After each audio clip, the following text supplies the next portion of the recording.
श्री सद्गुरु महाराज की जय। शांति संदेश अगस्त 2021 ईस्वी। भजन बिना सुख की प्राप्ति नहीं। गुरु सेवी स्वामी भगीरथ बाबा।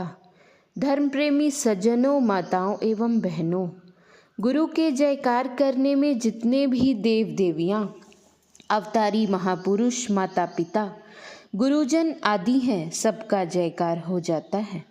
जैसे हाथी के पद चिन्ह में सभी प्राणियों के पैरों का समावेश हो जाता है, ठीक उसी तरह गुरु के जयकार में सबका जयकार हो जाता है।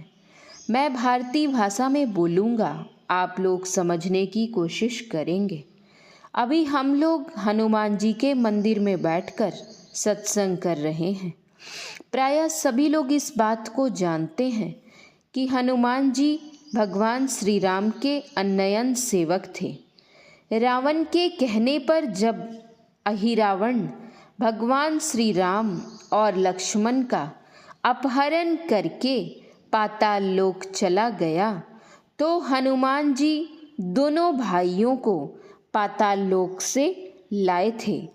ब्रह्मा जी का दिया हुआ तीर जिससे रावण मारा जाता, वह तीर रावण ने अपनी पत्नी मंदोदरी को रखने के लिए दिया था।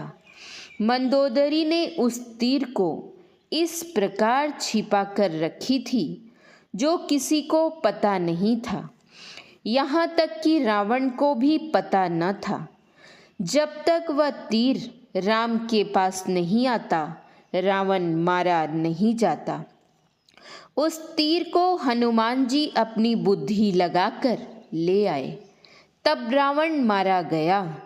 हनुमान जी भगवान श्री राम के उच्च कोटि के भक्त थे। इन्होंने अपनी छाती फाड़कर दिखा दिया कि हृदय में राम है। इनकी सेवा के संबंध में कितना भी कहा जाएगा, वह थोड़ा ही होगा। ऐसे भक्त हनुमान जी से एक दिन भगवान श्री राम ने पूछा, हनुमान, तुम में और हम में क्या अंतर है? हनुमान जी ने कहा, देह दृष्टवा तू दासोस्मि जीव दृष्टवात्व दंशक तत्व दृष्टवा त्वमेवाहम इति में निश्चित मति। दे भाव से मैं आपका सेवक हूँ और आप स्वामी हैं। जीव भाव से आप अंशी हैं और मैं अंश हूँ, और तत्व भाव में जो आप हैं सो मैं हूँ। जो मैं हूँ सो आप हैं, इसमें कोई भेद नहीं है। यह बात निश्चित बुद्धि से कहता हूँ। यह अवस्था कब प्राप्त होती है? जब कोई अपने अंदर के सब आवरणों को पार कर जाते हैं, तब यह दृष्टि खुल जाती है। महापुरुषों का कहना है कि अंतः साधना में ही व्यक्ति सफलता को प्राप्त कर सकते हैं। जो व्यक्ति मांस, मछली, अंडा आदि नहीं खाते हैं और शराब नहीं पीते हैं, मतलब साधन करने वालों को शाकाहारी बनना पड़ता है। परमात्मा की सृष्टि में सभी मनुष्य शाकाहारी हैं, मांसाहारी नहीं हैं। इसकी पहचान हम कैसे कर पाएंगे कि सभी मनुष्य शाकाहारी हैं, मांसाहारी नहीं हैं? परमात्मा ने इसकी पहचान बनाई है। जन्म लेने पर मांसाहारी प्राणी की आंखें 6-7 दिनों तक बंद रहती हैं। दांत नाखून नुकीले रहते हैं। जीभ से चाट चाट कर पानी पीता है। देह से पसीना नहीं निकलकर जीभ से पसीना निकलता है। ये सब मांसाहारी प्राणी में है। जन्म काल से जिनकी आंखें खुली रहें, दांत नाखून चिपटे हो, पानी में मुंह सटाकर पिए और देह से पसीना निकले, ये सब शाकाहारी प्राणियों में है। सिंह, बाघ, भालू, गीदड़, कुत्ता, बिल्ली आदि के बच्चे की आँखें जन्म के बाद 6-7 दिनों तक बंद रहती हैं। इनकी जीभ से पसीना निकलता है। मनुष्य, गाय, भैंस, हाथी, घोड़ा, गधा, खच्चर आदि प्राणियों की आंखें जन्म काल से खुली रहती हैं। दांत नाखून चिपटे होते हैं, पानी में मुंह सटाकर पीते हैं और इसकी देह से पसीना निकलता है। महापुरुषों का कहना है कि जो शाकाहारी होकर मांसाहारी बनते हैं और अगर वे अंतिम समय में मांस खाने की भावना लिए शरीर छोड़ेंगे तो उनको खासकर मांस खाने वाले शरीर में जाकर जन्म लेना पड़ेगा। योग सिखोपनिषद में एक श्लोक आया है, देहावसान्ये समय चित्ते यद्विभावयेत् तत्तदेव भवे जीव इत्येव जन्म कारणम। देह त्याग के समय चित्त में जो जो भावनाएं जीव करता है वही वह होता है, यही जन्म का कारण है। मांसाहारी शरीर में नहीं जाना पड़े, इसके लिए जो मांसाहारी नहीं होकर मांसाहारी बने हुए हैं वे शाकाहारी बन जाएं और अपने परम कल्याण के लिए ईश्वर भक्ति करने लग जाएं। 84 लाख योनियों में मनुष्य शरीर सिरमौर है। इस शरीर में अगर कोई ईश्वर की भक्ति नहीं करते हैं उसी को सबसे दुखदाई शरीर में जाना पड़ता है और दुखों को भोगना पड़ता है, क्योंकि जो जितनी ऊंचाई से नीचे गिरता है उसको उतनी ही अधिक चोट लगती है। 84 लाख योनियों में सबसे अधिक दुखदाई शरीर प्रेत का है। प्रेत में भी कई प्रकार के शरीर होते हैं। मनुष्य शरीर में आकर जो ईश्वर की भक्ति नहीं करते हैं उनको प्रेत के शरीरों में जाना पड़ता है और इस शरीर में रहने वाले जीव को अत्यधिक प्यास लगती है। पानी पीने के लिए उसे प्रयास करना पड़ता है।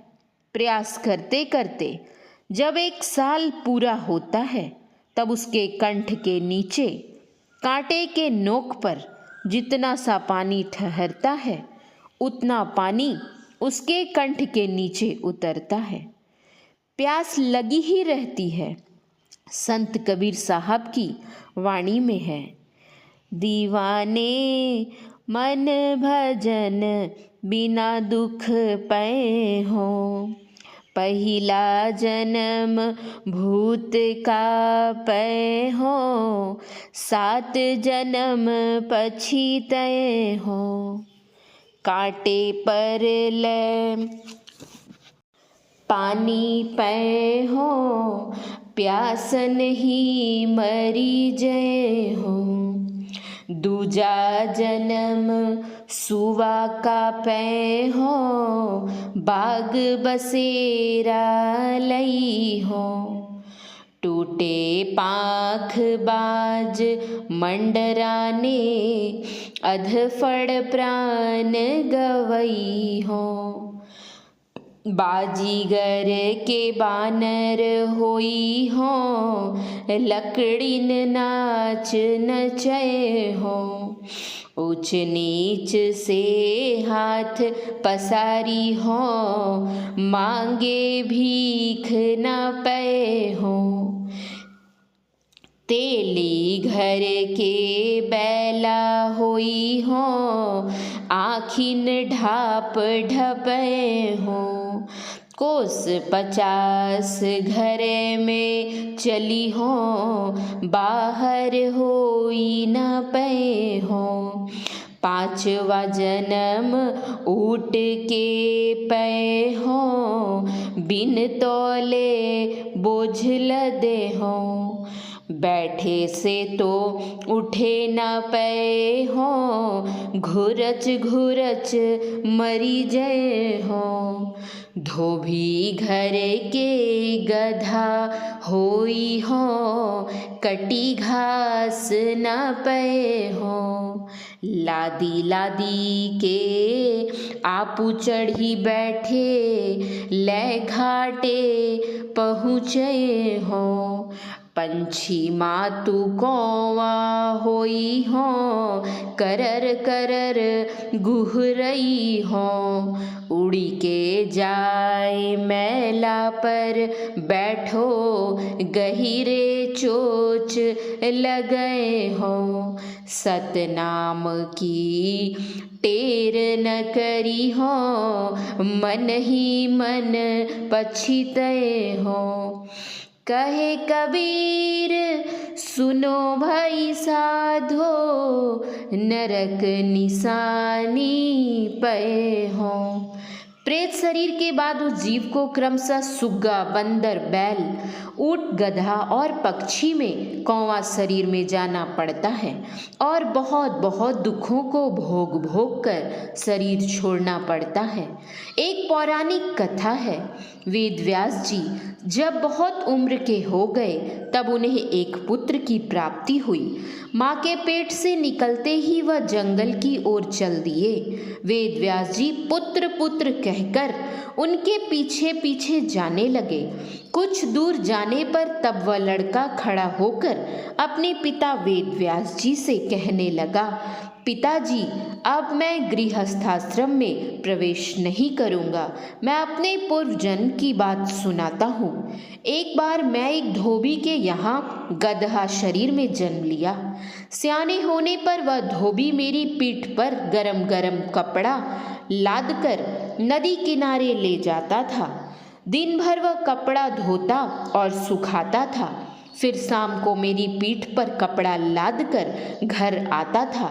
गरम कपड़ा लादते लादते मेरी पीठ पर घाव हो गया। एक दिन उसी घाव पर अधिक गरम कपड़ा लाद दिया। मुझे बड़ा कष्ट हुआ। उसी हालत में मुझे घाट की ओर कपड़ा धोने के लिए ले जाने लगा। रास्ते में गंदे पानी का कीचड़ था। उस कीचड़ में मेरा चारों पांव फंस गया। पीठ पर अधिक गरम कपड़ा लदा हुआ था। मैं उस कीचड़ से निकल नहीं सका। उस धोबी ने मुझे कीचड़ से निकालने के लिए बहुत तरह के प्रयास किए। प्रयास करने में वह कभी मेरे मुंह और नाक को अपने हाथ से पकड़कर बंद करता था, कभी मेरी पूंछ को मरोड़ता था, कभी पूंछ मरोड़ने के समय मुझे गाली भी देता था। प्रयास करते करते जब थक गया तब अंत में उसने मेरी पीठ पर से कपड़ा उतार लिया और 2-4 लात मेरे मुंह पर मारकर गाली देते हुए वह वहाँ से चला गया। फिर वह लौटकर वहाँ नहीं आया। मैं उसी कीचड़ में फंसा रहा। यात्री लोग मेरी देह पर अपना पांव रखकर कीचड़ को पार करते थे। मैंने उसी कीचड़ में बहुत कष्ट सहते हुए अपने शरीर का परित्याग किया। इसलिए पिताजी अब मैं गृहस्थाश्रम में प्रवेश नहीं करूँगा। उसी लड़के का नाम रखा गया सुखदेव मुनि, जिसने अपने पिता को पूर्व की बातें सुनाई। बहुत शरीरों में भ्रमण करने के बाद तब जीव को मनुष्य शरीर मिलता है। एक उच्च कोटि के फकीर हो गए। शम्स तबरेज इन्होंने कहा है, हाजरा करन में वायद के ई दौलत बपेश आयद, कुजाया बम दिगर वारस अगर ई बी बार बगरी जम। अनंत काल बीतने के बाद वह मनुष्य जन्म ही दौलत है। अगर यह समय हाथ से निकल गया तो फिर मनुष्य जन्म कब मिलेगा?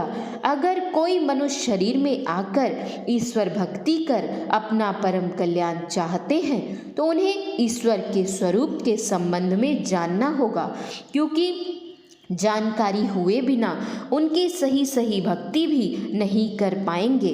अपने ही देश में एक उच्च कोटि के संत हो गए हैं गोस्वामी तुलसीदास जी महाराज। इन्होंने कहा है, नाम के अक्षर 14 कर, पुनि 5 मिला के 2 गुण कीजय, 8 के भाग हरे तुलसी, शेष बचे सो उर में धर लीजिए।